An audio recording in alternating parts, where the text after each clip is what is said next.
Alright, Idling, unfortunately, no medal in this edition of the SEA Games. From your perspective, what happened?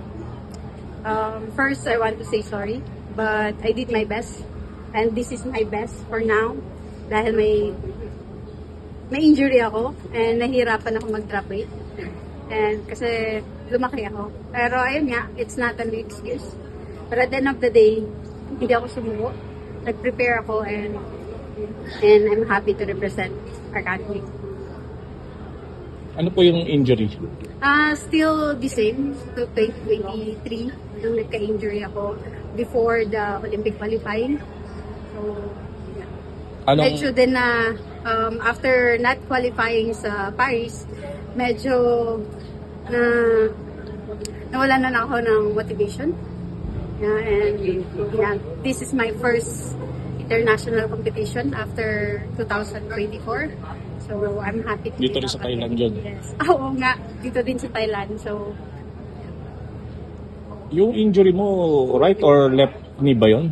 right knee. Right. Right knee, yes. Medyo pumirot pa siya ngayon after the snatch. After the second snatch. Yes. Yes, so, pero okay lang. Okay. Ano tumatakbo sa isip mo noon na nandoon ka sa... Kailangan itong buhatin. Buhatin yun. So, before this, may session ako sa sports psychologist ko na kasi I've been living during the whole preparation, nandun yung doubt, yung kung kaya ko ba, kung kaya pa. So, yung instruction ng sports psychologist ko, buhatin mo yan heights. So, yun ang kailangan sabihin sa sarili ko. Kasi sabi nga niya, expert ako sa weightlifting. So, yun ang kailangan kong gawin. Anong pinakamalaking challenge na... Sa akin is, it's not the physical training. It's more on the mental training.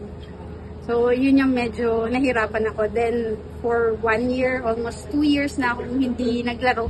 So, na-miss ko rin pala itong feeling na maglaro for the Philippines and nandun sa podium. So, I'm happy to be back. What's next, ma'am? What's next?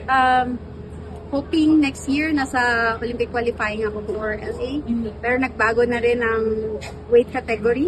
So, weight category ng weightlifting, it's keep changing. So, third time na ito ngayon. So, titignan natin 61 kilos naman. 61 kilos? Yes, 61 naman. Pero titingnan natin. And hoping na mas marami pang atleta na mas makapaglaro sa weightlifting. Kasi iba naman yung category pero mas marami tayong mabibuild na athlete for weightlifting. Kasi alam na naman natin na sa Pilipinas talaga maraming magagaling at malalakas.